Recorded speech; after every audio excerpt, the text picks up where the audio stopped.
अस्सलाम वालेकुम। कोई भी एनिमेशन शुरू करने से पहले आपको जिस चीज़ की ज़रूरत होती है उसे इंस्पिरेशन कहा जाता है या फिर आइडिया कहा जाता है, जिसकी बेस के ऊपर आपने सारा काम करना है।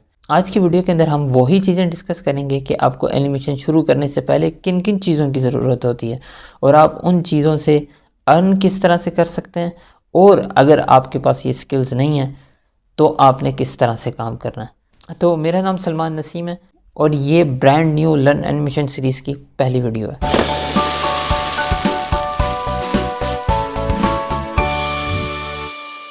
एनिमेशन एक पैदाइशी फॉर्म के अंदर, एक स्टार्टिंग फॉर्म के अंदर सिर्फ एक आइडिया होता है या फिर एक इंस्पिरेशन होती है। फॉर एग्जांपल, अगर हम पिक्सेल आर्ट की बहुत ज़बरदस्त, मेरी फेवरेट इनसाइड आउट फिल्म की बात करें, एनिमेटेड फिल्म की बात करें, तो उसकी इंस्पिरेशन एक इमोशनल साइंटिस्ट पॉल एकमैन की 7 इमोशंस थे, जिसकी बेस के ऊपर आज जितनी सर्वेलेंस सिस्टम है बेस करता है। और जो इनसाइड आउट इटसेल्फ है, जो कि दिमाग के अंदर की चीज़ों को एक अलग तरीके से उन्होंने दिखाने की कोशिश की है। अगर हम बैक उसमें जाके देखें तो डिज्नी की एक शॉर्ट एनिमेटेड फिल्म है जिसका नाम रीजन एंड इमोशन था, जिसके अंदर सिर्फ 2 करैक्टर थे, जिसका टॉपिक वॉर से रिलेटेड था। इनसाइड आउट का जो टॉपिक था वो बिल्कुल अलग था। इन सिंपल वर्ड आप कह सकते हैं कि इनसाइड आउट एक्सप्लेन कर रही थी कि हमारा दिमाग काम किस तरह से करता है। अब इस एग्जांपल से आपको ये चीज़ भी क्लियर हो जाएगी कि ज़रूरी नहीं है कि आपके पास, आप जिस चीज़ के ऊपर काम कर रहे हैं वो आइडिया पहले कहीं भी इम्प्लीमेंट ना हुआ हो, ऐसा ज़रूरी नहीं है, और ऐसा होना बिल्कुल नियर टू इम्पॉसिबल है। There is a book name still like an artist, जिसमें वो राइटर क्लेम करता है कि ओरिजिनलिटी की डेफिनेशन ही यही है कि आप उसके सोर्स को नहीं पकड़ सकते। तो ये पहली चीज़ थी कि आपके दिमाग के अंदर एक आइडिया है, अब हमने उसके ऊपर आगे किस तरह से काम करना है।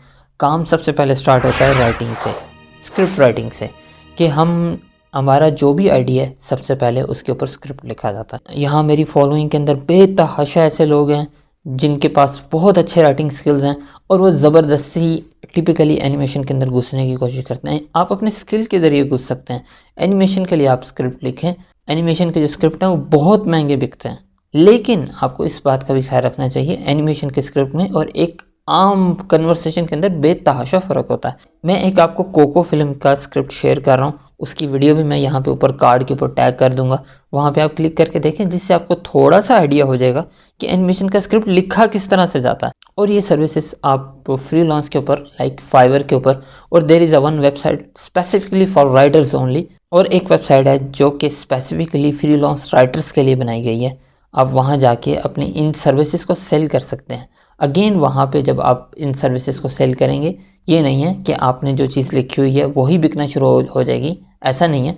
आपके पास एक रिक्वायरमेंट आएगी कि आपने उसके ऊपर स्क्रिप्ट लिखना है। आपको इस चीज़ के अंदर अपने आप को मास्टर करना पड़ेगा कि ये मेरे पास रिक्वायरमेंट है और अब मैंने अपने क्लाइंट को किस तरह से उसे फुलफ़िल करके देना है।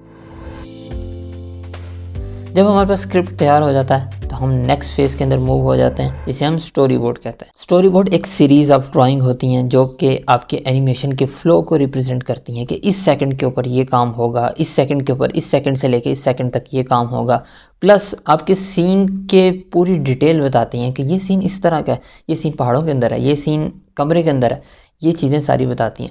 क्योंकि स्टोरी बोर्ड के ऊपर चीज़ें चेंज करना आसान होता है, आपने सिर्फ एक ड्राइंग को ख़त्म करना है और आप दूसरी ड्राइंग को उसकी जगह पे लेके आ सकते हैं। अगेन यहाँ पे बहुत ज़बरदस्त ड्राइंग करने वाले लोग आपको मिलेंगे, लेकिन उन्हें ये पता नहीं है कि हम इस चीज़ की सर्विसेज हम एनिमेशन में प्रोवाइड कर सकते हैं with the help of freelance website again. और ये सर्विसेज कोई सस्ती नहीं होती, ये बहुत महंगी सर्विसेज होती हैं, हाईली पेड सर्विसेज होती हैं। हाँ, लेकिन आपके पास स्टोरी बोर्डिंग के स्किल्स होने चाहिए। ये नहीं कि आप कोई भी ड्राइंग उठा के बना दें और आप उसे स्टोरी बोर्ड कंसिडर करना शुरू करें। स्टोरी बोर्ड के लिए जो ड्राइंग की नेचर होती है वो थोड़ी सी डिफरेंट होती है। आपको इन चीज़ों को देखना पड़ेगा कि जब आप जिस चीज़ को अप्रोच कर रहे हो, आपने उसके ऊपर किस तरह से काम करना है।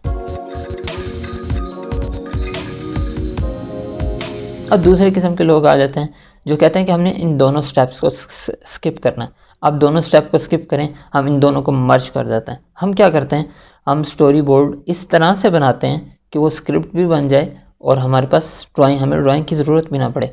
वो काम इस तरह से होगा कि हम फॉर एग्ज़ाम्पल हम लिखते हैं कि 1 सेकंड से लेके 2 सेकंड तक ये काम होगा। हम एक्सेल शीट के अंदर लिख लेते हैं, फिर 2 सेकंड से लेके 4 सेकंड तक ये काम होगा, अगले इसी तरह से पूरी एक टाइमलाइन बना लेते हैं कि इस सेकंड से लेकर इस सेकंड तक ये काम होगा। मैं आपको एक छोटी सी एग्जांपल स्क्रीन के ऊपर भी दिखा रहा हूँ। ये रिसेंटली मेरा एक प्रोजेक्ट था जो कि मैंने कंप्लीट किया था, और इस तरह से स्टोरी बोर्ड लिखे जाते हैं। ये कोई चीज़ मैंने इन्वेंट नहीं की, इस तरह से लिखे जाते हैं। जब आपके पास बजट कम होता है तो इस तरह से आप स्टोरी बोर्ड बनाते हो कि आपने चीज़ों को किस तरह से लेके चलना है। ये चीज़ उनको फ़ायदा क्या देगी जो एक सोलो एनिमेशन बना रहे हैं, ये उनको ये फ़ायदा देगी, वो इधर उधर भटकेंगे नहीं। एटलीस्ट उनको पता होगा कि मैंने इतना काम करना है। ये नहीं होगा कि आप पहले ये चीज़ रख के देखोगे, फिर आप सोचोगे नहीं नहीं ये नहीं अच्छी लग रही, इसकी जगह कुछ और रख के देखते हैं, अब ये भी नहीं अच्छी लग रही, अब इसकी जगह कुछ और रख के देते हैं, विच इज़ द देसी method. It is not a professional method. Professional method ये होता है कि आपको काम शुरू करने से पहले बहुत सारी चीज़ों का आइडिया होता है कि आपने करना क्या है।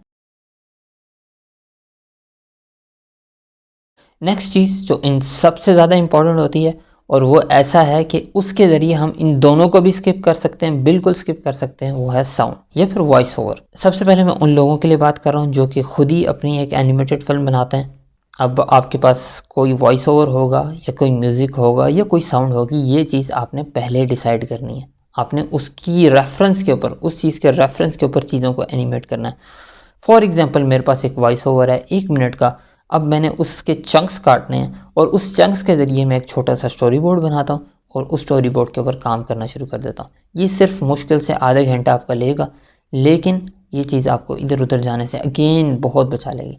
इसका दूसरा एंड देखते हैं, वो ये है कि इस पर सर्विसेज कैसे प्रोवाइड करनी है। ये तो मुझे बताने की ज़रूरत नहीं है। वॉइस ओवर की बेतहाशा किस्म की सर्विसेज प्रोवाइड की जाती हैं, उसके अंदर एक्सेंट आ जाते हैं, उसमें बहुत तरह की चीज़ें आ जाती हैं। एनिमेशन के अंदर जो वॉइस ओवर होता है उसके अंदर डिफरेंट तरह से उसको रिकॉर्ड किया जाता है, क्योंकि आपने सिंक करना होता है बाद में वॉइस ओवर को। फॉर एग्जांपल अगर 10 एक्टर्स हैं जो कि एक साथ काम कर रहे हैं और एज अ फ्रीलांसर काम कर रहे हैं, ये नहीं है कि 10 के 10 बंदों की रिकॉर्डिंग एक साथ होगी, अलग अलग तरह से रिकॉर्ड किया जाता है और एक डायलॉग को 5-5, 6-6 दफ़ा, 10-10 दफ़ा भी रिकॉर्ड किया जाता है। ये बात आप याद रखें कि आपके एनिमेशन के अंदर 50% काम वॉइस ओवर करती है या फिर साउंड करती है। 50% काम वो कर चुकी होती है क्योंकि वो इमोशंस बता रही होती है ऑलरेडी। इसकी मैं आपको एक लाइव एग्जांपल करके दिखाता हूँ। अभी जो आपको सामने एक सीन नज़र आ रहा है, ये एक ट्रैफिक जैम का है जो कि बनाने में मुझे टाइम लगा होगा, जाहिर सी बात है। ये ट्रैफिक जैम आपको नज़र आ रही है और मैं अब इसको बिल्कुल साउंड हटा के आपको दिखाता हूँ।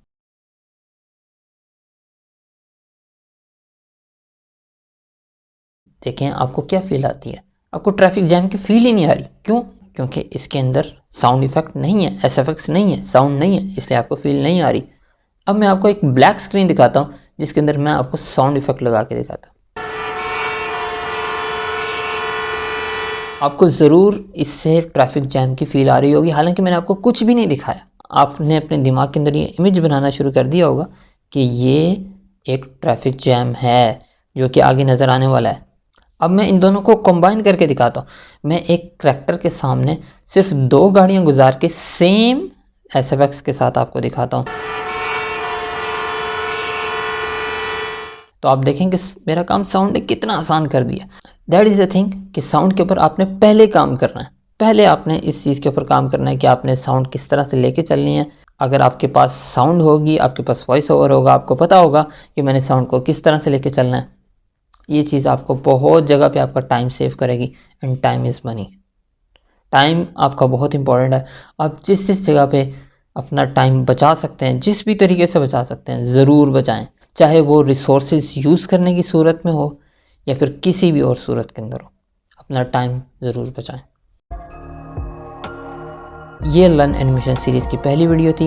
इसके अंदर हमने कोई टेक्निकलिटीज़ डिस्कस नहीं की, लेकिन आपको सीखने को ज़रूर मिला होगा कि आपको एनिमेशन स्टार्ट करने से पहले किन चीज़ों की ज़रूरत है, और अगर आपके पास ये चीज़ें नहीं हैं तो आपने किस तरह से काम करना है।